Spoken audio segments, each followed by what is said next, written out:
guys. I know. I'm like having a cozy time.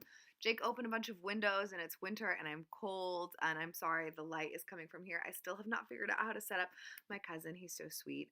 He bought me a ring light thing that you can like attach your phone to. I guess I could technically just like turn. Basically, I haven't had the willpower to like 100% figure it out. I've got it all. I almost had it all set up, and then I just couldn't figure out how to attach my phone to it.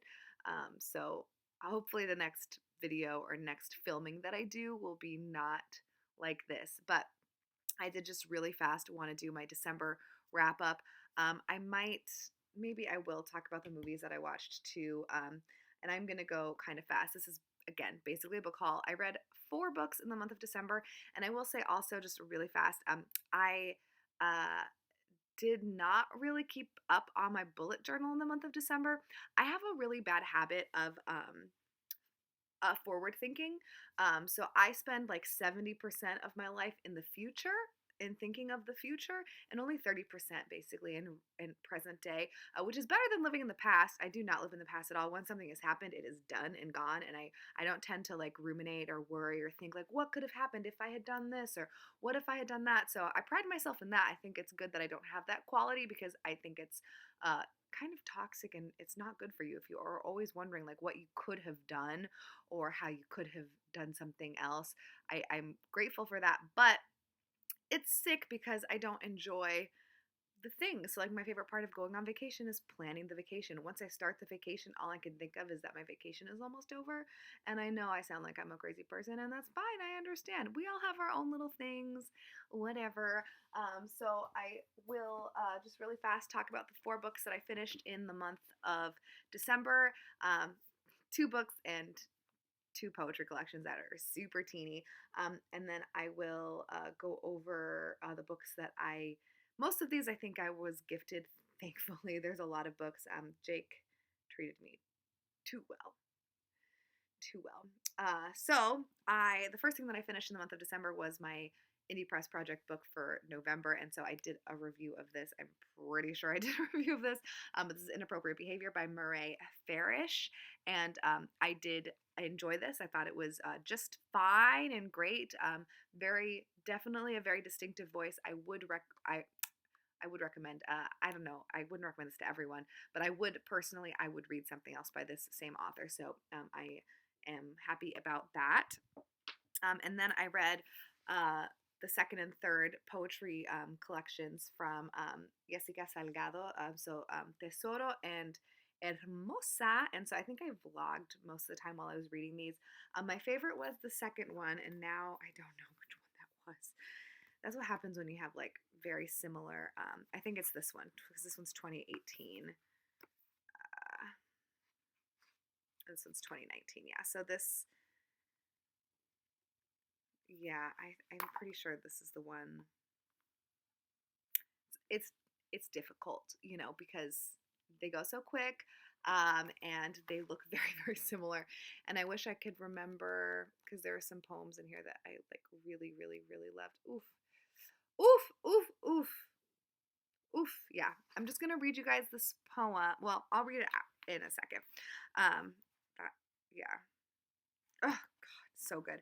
Okay, and then I read Truth and Beauty by Ann Patchett, which was my book club pick or my book club pick. I'm part of a book club, and this is the book that we read in the month of December. It was like a November to December read, and I thought this was just fine. I think I gave it like 3.5 stars.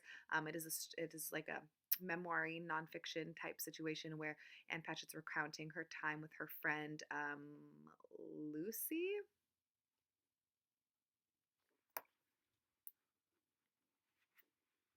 Lucy Greeley, yeah. And so I thought it was really, really good. It definitely didn't make me cry. It wasn't particularly emotional, which is kind of odd based on like the subject matter. It's not like a particularly uplifting book. And I don't know at this point if I'm going to keep this on my shelves. I am going to keep it for now. I feel like if I'm on the fence about something, I usually keep it. And then like later when I'm like, what am I doing? I kind of get rid of some stuff. But I didn't not enjoy this. It was fine. I wish I could remember more. I did read it in a day because which, that's also, I think, a plus of a book if you can read it in a day. But because of that, it's not my sweet spot. I feel like the sweet spot for like finishing, like having a book be retained is about a week, in my opinion. Which is funny since I'm trying to read a book a day in the month of January. But you know what? Don't judge, okay? So my favorite book of the month was Tesoro by Jessica Salgado. So if you would like to win a copy of this book, which is why I waited to say the poem. So I'm going to read you the poem right now. So if you'd like to win this in a giveaway, let me know. Again, and I feel like I didn't mention that I'm giving away a copy of Homegoing in my last video because it was the only book that I read in. Oh, it wasn't. It was the last video that I posted. I haven't posted my November book or my November wrap up yet, but I filmed it, so I should probably do that soon. So I was trying to thought. I'm gonna do a video announcing every single book that I'm giving away, and then I'm probably gonna wait till I get my refund check from the government, if you know what I'm saying, before buying these books for y'all. So just want to put that out there too. But anyway, so I will read my one of my favorite poems from this collection. It's called Excuses. My father's father killed himself, and my father was only a child when he found him hanging from a mango tree. My great grandmother tried to love the death out of him, but he was a man, and you know how men are. He started drinking more and more. Then the Civil War struck El Salvador like lightning, and he was tortured by soldiers. He never told me, but I saw the scars, saw him crying to himself. I would ask what was wrong, and he would say I didn't deserve to know. And this is manhood, isn't it? And being a woman is being an apology, right? Isn't it being the other cheek? My mother is a saint. She is rushing home at 6 o'clock because her husband needs dinner. She has tears over the sink and a tender goodnight. She is the girl three different men tried to push themselves onto, but they couldn't help. Excuse me. She is the girl three different men tried to push themselves onto. They couldn't help but want to take. Didn't need to ask because her beauty was all the yes they needed. My father was one of these men, took her to a hotel room, told her, "You are not leaving here without being mine." Then she was his because she figured it was time she belonged to a man. 9 months later, there I was, and I am hers. Didn't it all work out? So good. And there's like a lot of poems that have Spanish in them too, which is I think why I like this collection so much. So there's now that I'm looking at it again, I'm getting all yeah, this is my favorite of her three for sure. I like so good. Okay, so if you'd like again to win a copy of it, tell me in my comments below. So the first book that I'm just going to show really fast, I actually have had for a long time, but it's been in my car. I bought my mom The Feast of the Goat in Spanish, La Fiesta del Chivo by Mario Vargas Llosa, because I was reading it and I thought that she wanted it. So I bought it for her, and then she was like, "Oh no, I already have that," or like, "I don't need that." So I was like, "I'll just keep it," and then attempt to read this in Spanish. I can't even finish it in English, so why wouldn't I be able to read it in Spanish? Also, Jake just got home with our dinner, so it's super embarrassing. And then I also bought myself the first volume of Showa because Doris loved it so much, and we're doing the Invisible Cities project, and I was like, "Oh, perfect, Japan. I will learn some history of Japan." I'm trying to do these kind of in order of when I got them ish a little bit. Boop, ba-doop, ba-doop, boop. Oh, and then I got Butter Honey Pig Bread by Francesca Ikuwasi. Jake is walking in the door. I'll finish this later, I guess. Well, it's a new day. Surprise. Jake came home with food, and we ate it and watched a movie, and then I went to bed. So, let's just go back to where we were. So the next book that I purchased is, or I have no idea. There's just piles at this point. Is Butter Honey Pig Bread, and this is by Francesca Ikuyasi. And I saw David from the Popped Mist talking about this, and he sold me 100%. If I can remember to, I will link the video below. Obviously, if you're not watching David, you should be. His videos are, I think, the most wonderful videos that exist on YouTube. I mean, I don't watch like much YouTube besides booktube things, so maybe that's an exaggeration, but he puts so much thought and time into his videos, and like the editing and everything that he does. It's so good. I wish I could be like him, but obviously I'm not. So yeah, he sold me on this. I think it was a video about Canlit specifically, and I think this person won, or at least it was on the long list. I think maybe, is that the prize that he was talking about? Scotiabank Giller Prize? I don't remember because this happened a long time ago. It was very difficult to purchase this book. I'm not going to lie to you. I had to go to Blackwell's. This was not available, at least not like easily in the United States. The publisher is Arsenal Pulp Press. I assume it's a Canadian publisher or a UK publisher. I'm not sure.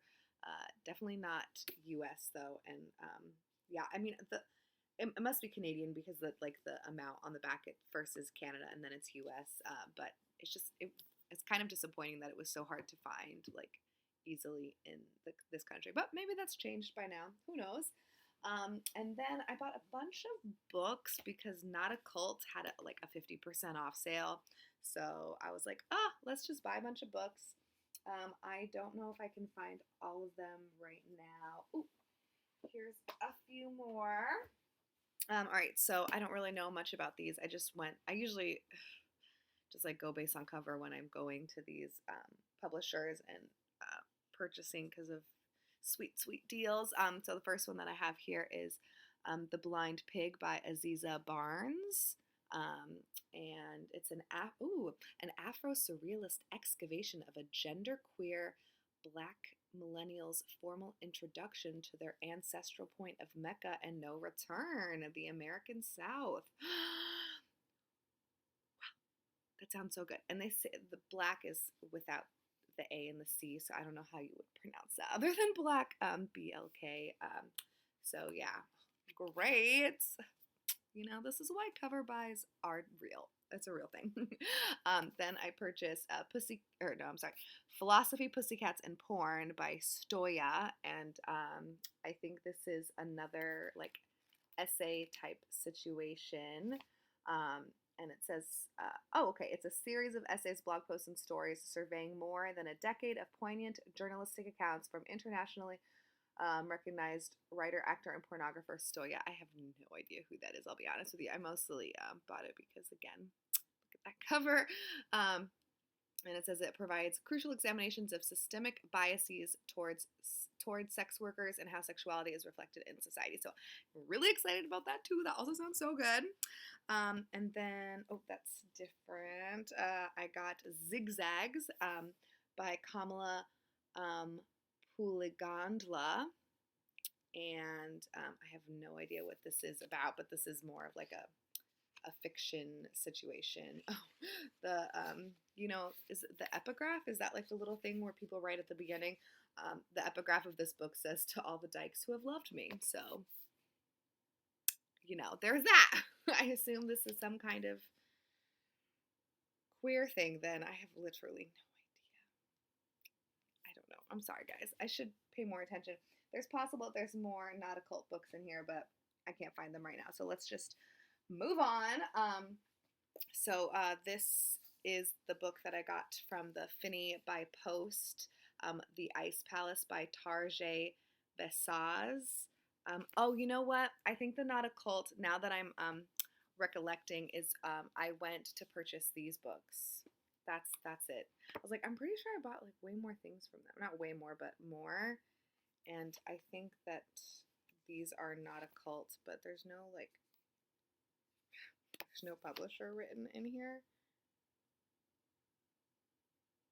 Is that? Oh yeah, Not a Cult. Very small.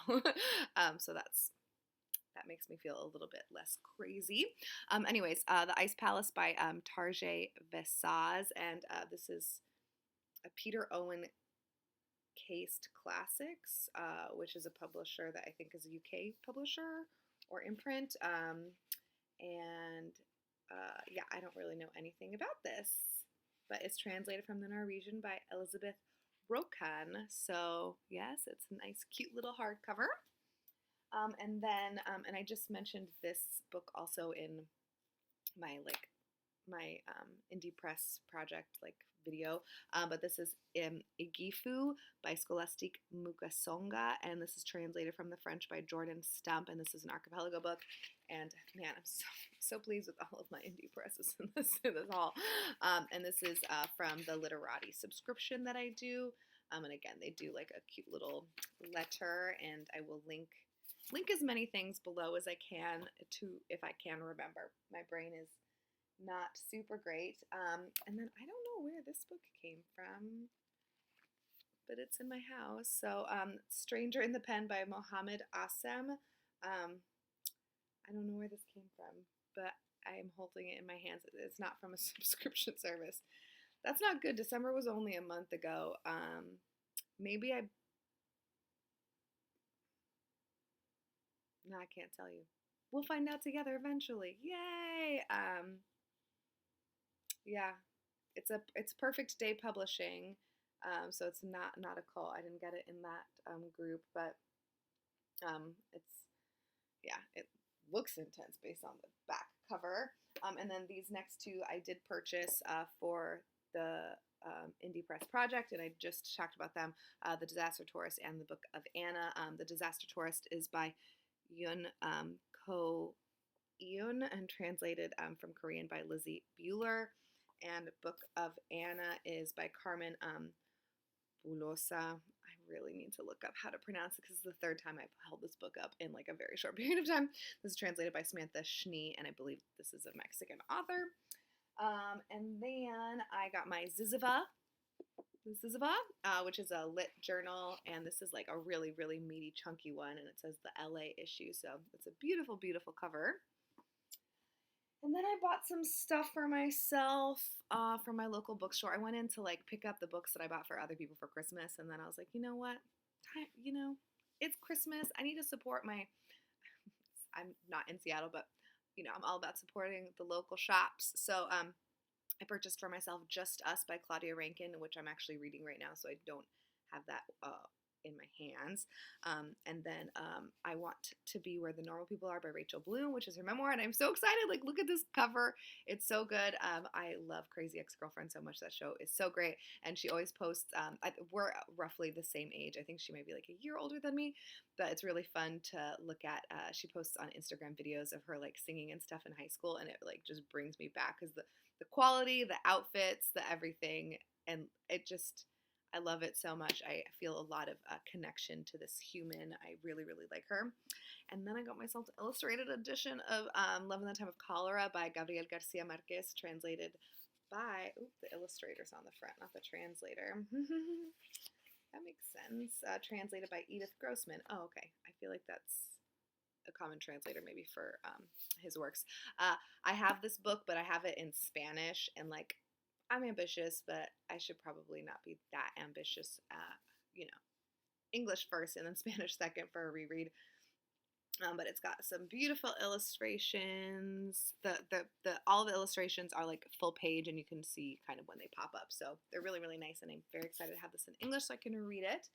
And then I also got myself some Charco Press books. So one of them is Dead Girls, which I have somewhere else. Sorry. And then I also got Fish Soup by Margarita Garcia Roballo, translated by Charlotte Coombe, and Feeble Minded by Ariana Harwitz, translated by Annie McDermott and Carolina Orloff. And this is her other book was really, really popular for a bit. Die My Love, I think, was her other book. I should remember that. Die My Love, yes. So very excited to have these. I like want their whole catalog. It's really not good. And then the rest of these books, I'm sorry about that email. I did not purchase, so that's good at least, I guess. This first one is Yellowbird. So Jake actually bought this for school a long time ago, but I forgot to like add it to my shelves, mostly because he was reading it. And then not that long, I was like, Jake, did you ever finish that Yellowbird book? And he's like, yeah, I finished it. And I'm like, then why is the dust jacket off of it still? And why isn't it on my shelves? Awkward. This is what happens when you have to, share things. So this is Oil, Murder, and a Woman's Search for Justice in Indian Country by Sierra Crane Murdoch. And it's like a murder. It's, like a true crime is not the right word, but it's this person kind of like looking in to see, I don't really know 100%, but that's all I got for you. I'm sorry. Oh boy. And then I've got one of the books that my Secret Santa that we have going with a little online group. I have just one of the books. The other one I am also reading this month, so it's over there. It's Endless Blue Sky, and it's the Han Ford Star book for indie press project. But the other book is Donnie Brasco, My Undercover Life in the Mafia, by my mouth can't talk. Joseph D. Pistone with Richard Woodley. I am excited and nervous to read this because, yeah, it's like a mafia whatever, and it makes me giggle because that's Johnny Depp, right, people? Let's not lie. I don't know. But anyways, I am also looking forward to this. I might have added that when I watched, like, what's that one movie? The Irishman, The Irishman. Maybe I like added a bunch of like mafia-esque things. I'm not sure. Then the next book is a book that my friend got me for Christmas, and it's An American Marriage by Tyree Jones. And I know a lot of people have read this and talked about this because this is a very, very popular book. So I hope and assume that I will find some enjoyment in this book. I think it is going to be sad-ish. I think it's not super, super happy. And then a book that my mom got me for Christmas. My mom and her boyfriend got Jake and I for Christmas. A long time coming by Michael Eric Dyson, Reckoning with Race in America. And I haven't read anything by this author, and I think that he's been on Democracy Now! A few times, I believe, because this name is really, really familiar to me. But it looks like, based on the inside cover, that this might have been written very, very recently because he talks about George Floyd at the very beginning. So I'm not sure if this was something that like he was. I don't know. I don't usually read like really, really culturally relevant nonfiction, if that makes any sense, like things that have to do with like right now. So I don't know how quickly these types of books get like made. Like I know there's like a bunch about Trump and stuff, just like these nonfiction books that are generated quite quickly. So I don't know much about that. Like, I don't know, genre is the right word, but you know, like the socio-political, like nonfiction, current climate type books. I should read more of them. My goal in life is to read one a month, so maybe I will start with this one. And then Jake got me the rest of these books, I'm pretty sure. Although I think I have to pause this because I have a work meeting in 7 minutes and I don't want to be late, so I'll come back. This isn't a long time. I can bang these out in like 2 or 3 minutes, I think. All right, so Jake got me Culture Warlords by Talia Lavin, My Journey into the Dark Web of White Supremacy. And this seems like it's going to be a really, really big bummer of a time because I think this has to do with like how people get sucked in and turn like way evil is not like probably the proper terminology, but how people like get really, really radicalized and stuff. And so I don't know. I'm going to read it obviously, but I'm kind of scared to read that. And then Jake got me, I told you he treated me. He got me the other volumes of Showa, so we'll just pretend that we didn't see that. And then he also got me a couple or a few more graphic things. The first is Paying the Land by Joe Sacco, and this has to do with the Dene, I don't know if I'm pronouncing that correctly, people. And so he travels to the north. I think it's Canadian. They're in Canada. And so let me just kind of show you guys a little bit of the artwork, very classic Joe Sacco style. I shouldn't know that because I haven't read any of his books, even though I own like 6 at this point. So maybe this will be the year of Joe Sacco because all of his graphic books are like really important things, you know? There's Palestine, there's Safe Area Gorzad, there's this one. I can't think of any more off the top of my head right now, but he is an important person and I need to be reading his books. Then he also got me Tiananmen 1989, Our Shattered Hopes. And this is by Lun Zhang, Adrian Gombiaud, and Emma Zion. I feel like everyone should take a shot every time I mispronounce someone's name. Don't do that because you'll be really, really trashed. But anyway, so this is follow the story of China's infamous June 4th incident, otherwise known as Tiananmen Square massacre, from the first-hand account of a young sociology teacher who witnessed it all. So this is another. Oh my gosh! I'll have fun. Oh gosh! Surprise! There's like all these happy birthday stickers in here. So here is a glimpse of the artwork. So I'm going to save this for next month because we're doing China next month for our Invisible Cities project. And then, last but not least, ending on like a, actually no, this is not also an uplifting note because this has to do with the Dresden bombings. Wow. Jake really knows how to give me some uplifting books, eh? Anyways, Jake and I both love Kurt Vonnegut, and so he got me the illustrated edition. That's not right. The graphic like retelling of Slaughterhouse-Five, and this is adapted by Ryan North and Albert Montez, I guess. I'm not sure if one of those is the writer and the other is the illustrator, but it's, here's a little bit of the artwork. So yeah, I'm excited about that. I'm probably going to read this one this month since I'm trying to read a book a month, and these other ones look like they're going to take me a little bit of time. So yeah, that is all. I've got 3 minutes to spare, thank goodness. And yeah, if you want to enter to win, I already forgot which one it was. I'm pretty sure it's this one. Please comment down below, and I'll talk to you guys later.